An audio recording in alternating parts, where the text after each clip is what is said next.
Hi, Jody. So it's been a very crazy week for me, so I just appreciate your understanding and your patience. So thank you. Now to address the homework, the project. So in terms of my project, what I did is I worked from your feedback. So I was able to take your feedback on making my first project a little bit more busier. And that was my overall goal.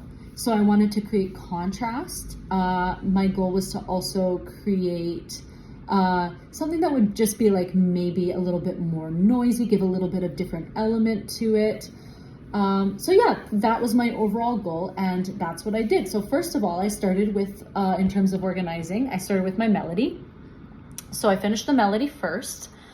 And then from there, I went to BandLab Sounds, and I was able to add in stabs in the music that kind of fit with my melody. So what I essentially did is I used my melody as an overall guide and fit all the other instrumentation around that melody.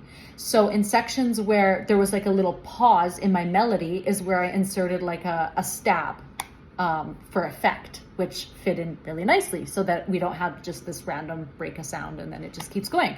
So that was kind of to fill in some space and to give some more just variation in the sound overall. So that worked out well.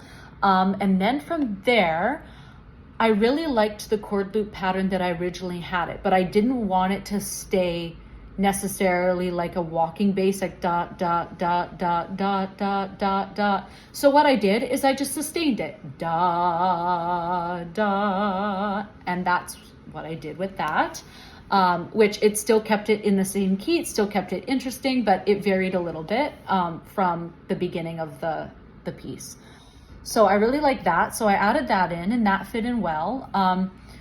It is a little bit of a different pattern from the beginning, very similar, same sort of chords and everything, just a little bit different in the order. Now how I fit that in is I did it by listening. So I listened a lot to my melody. I'd go back and go, okay, now how can I record that into where it fits? So I would just kind of sustain and listen and go through each part. So that's how I put that in there.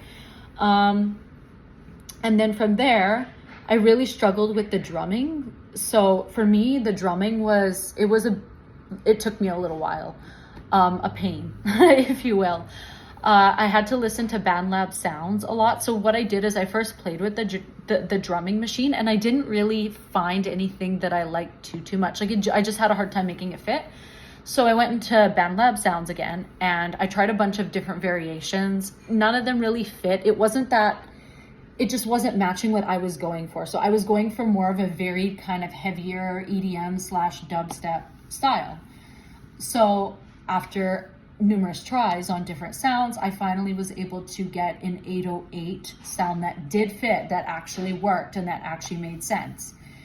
So I added that in, and I found out that everything fit.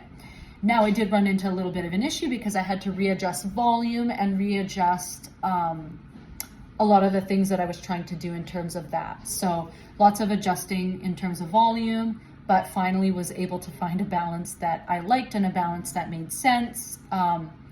So yeah, that was my last step, was playing around with things. Okay, when do I want this drum to come in? Where am I gonna make sure that these jabs are, like, what's the balance on them? Oh, these jabs are maybe a bit too loud. So turning it down, turning it up, playing around with each effect was my last and final step. And yeah, so anything that I want feedback about or need help with, yeah. So I know that I probably could add more. So I would like some feedback on how I can achieve maybe a different effect that would add to it, that would give that more authentic EDM dubstep sound that I was going for. So if you have any feedback on how to do that, that would be great. Because yeah, that's my ultimate goal, is taking that inspiration from artists such as Marshmello, Skrillex, Spaghetti, and trying to create that same sort of effect. So any tips and tricks on how to do that, that would be super helpful.